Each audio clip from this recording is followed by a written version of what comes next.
ఓం శ్రీ శివాయ గురవే నమ. శ్రీ మహాగణాధిపతయ నమ. శ్రీమదాంధ్ర మహాభారతం కవిత్రయ విరచితం శాంతి పర్వం ద్వితీయాశ్వాసం. కృతికర్త తిక్కన సోమయాజి. అమృతవర్షణ ధారావాహిక 276వ రోజు తత్వదర్శిని కార్యక్రమానికి ఆధ్యాత్మిక ప్రవచకుల మీదీకుండ చంద్రమౌళి రసజ్ఞులను ఆహ్వానిస్తూ స్పందనలను ఆకాంక్షిస్తూ, అయ్యా నేటి వరకు మనం శరతర్పగతుడై ఉత్తరాయణ పుణ్యకాలమున కొరకు ఎదురు చూస్తూ ఉన్నటువంటి స్వచ్ఛంద మరణ వరప్రసాది అయిన భీష్మాచార్యులు వారు పరమాత్మను శ్రీకృష్ణుని నుతించే ఘట్టంలో ఉన్నాం. అగ్ని అయి కాలరూపుని, కాలాతీతుని, అనంతుని, వటపత్రశాయిని. ఎంత గొప్పవాడైనా కూడా బాలుడు వటపత్రశాయి. ఏం తెలుస్తుందండి మనకు?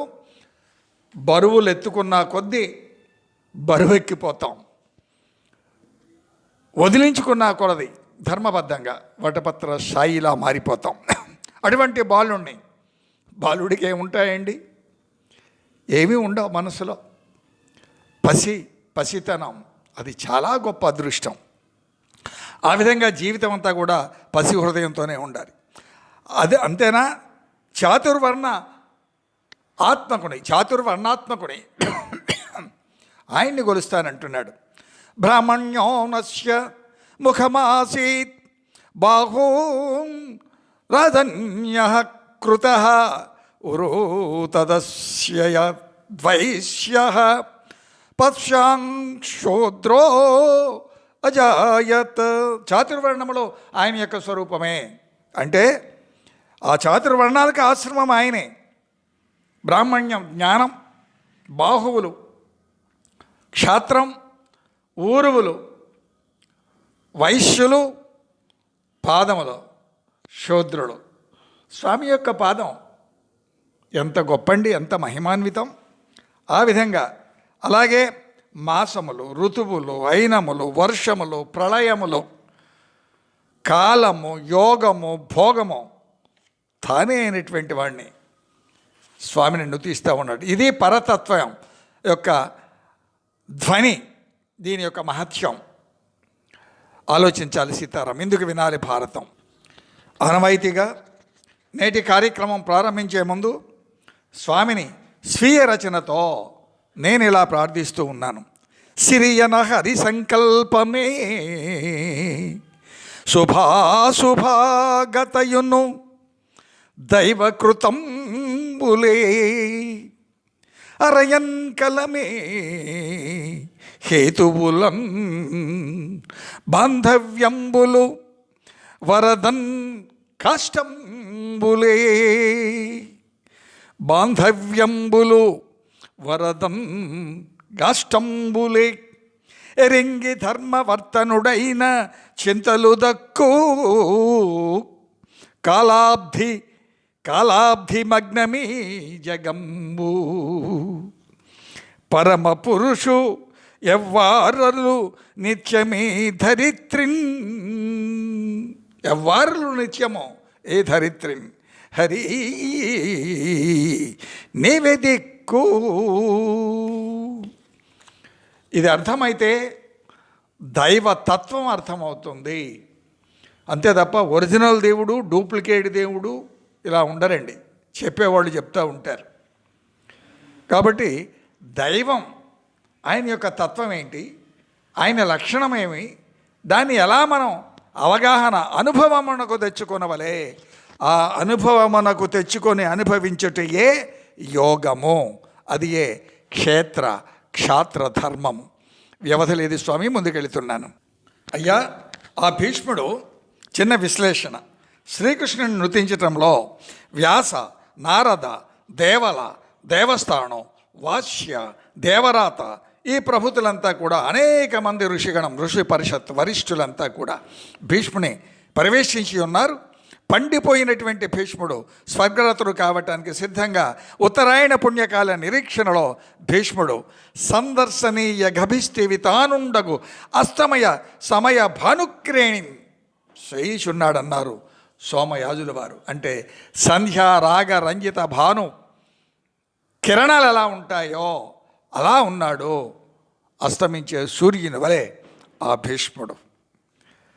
అరణినగ్ని ఒడము అరణి అగ్నిన్ ఒడము కరణి దేవకియందు విప్రకర్మ యజ్ఞ వేదగుప్తికై జనించే ఎవ్వండు అవ్వసుదేవనందనున్ భజింతున్ ఏకా తా నిరూఢిన్ ఏకతా నిరూఢిన్.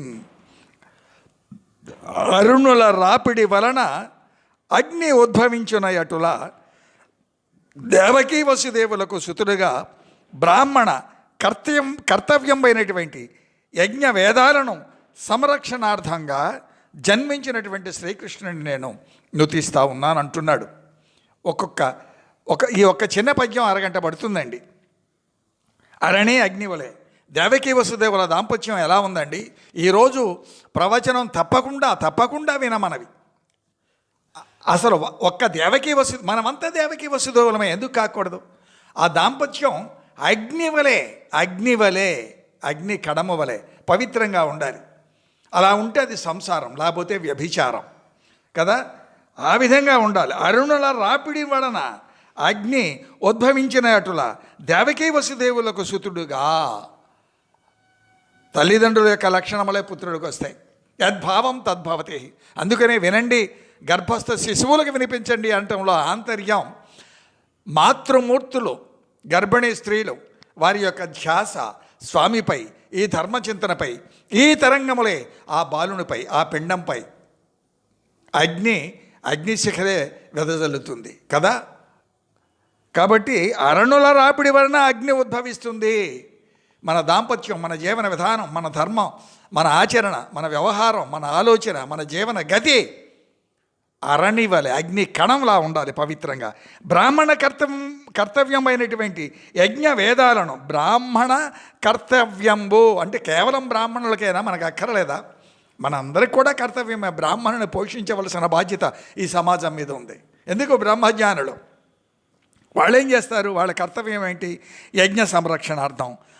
ఆ విధంగా చేస్తే జన్మించినటువంటి శ్రీకృష్ణుణ్ణి ఆయనే బ్రాహ్మణులను ఉద్ధరించే నిమిత్తంగా వ్రతంగా పెట్టుకున్నాడు. కాబట్టి అటువంటి స్వామిని నేను ఏకాగ్రంగా స్మరిస్తానన్నాడు. ఒకడు 12 మూర్తులైయుండునట్లు హిరణ్యవర్బంబగు గర్భము అదితి దాల్చి ఎవ్వానింగనియే దైత్యఘ్నున్ అట్టి దేవు సూర్యాత్మకునిన్ ప్రణతింతు విష్ణువే 12 సూర్యాత్మకుండు. బలిచక్రవర్తి సంహారార్థం అదితి గర్భంలో వామనమూర్తిగా జన్మించినటువంటి శ్రీ మహావిష్ణువును దేవునిగా నేను స్మరిస్తాను. ఇక్కడ చిన్న విశ్లేషణ, చాలా లోతైనటువంటి విశ్లేషణ. దేవకీ వసుదేవుల యొక్క పూర్వజన్మ స్వయంభవ మన్వంతర కాలంలో దేవకీ పేరు పృష్ణి.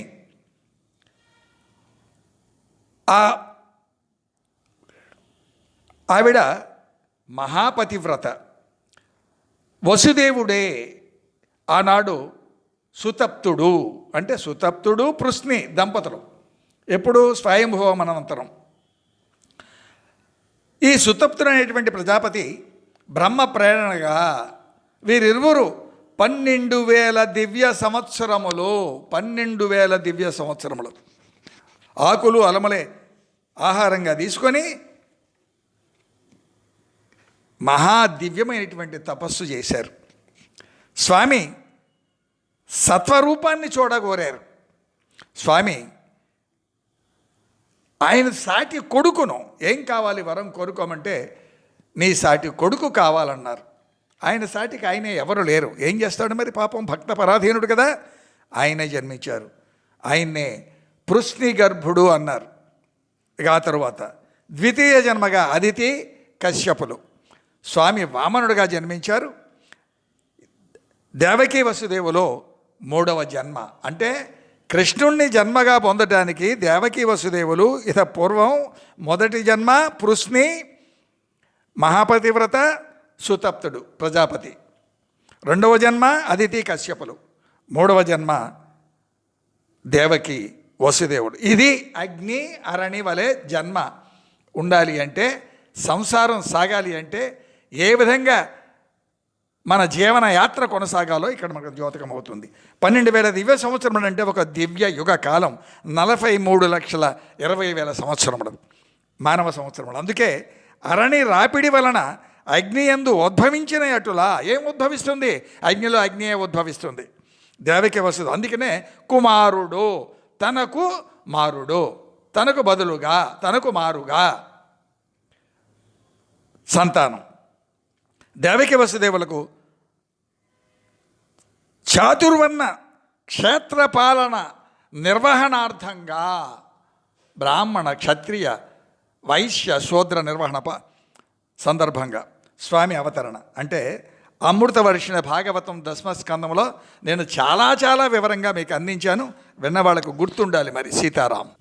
అందుకని స్వామిని ఏమంటారంటే, బ్రాహ్మణ్యోనస్య ముఖమాసీత్ బాహూం రాజన్య కృత ఉరూతదస్య వైశ్య పత్స్యాం శూద్రోజాయత్.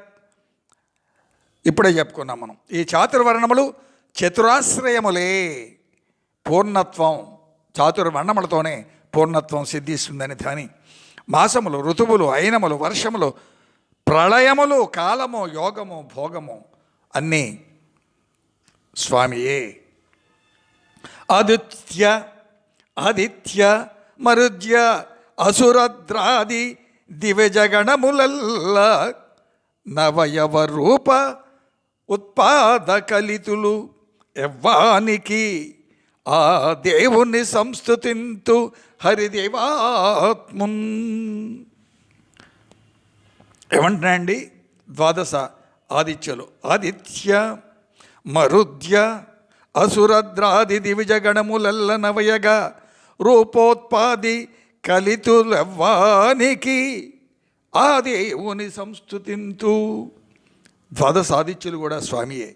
అంశుడు, భగుడు, మిత్రుడు, వర్ణుడు, ధాత, ఆర్యముడు, జయంతుడు, భాస్కరుడు, త్వష్ట, పూషుడు, ఇంద్రుడు.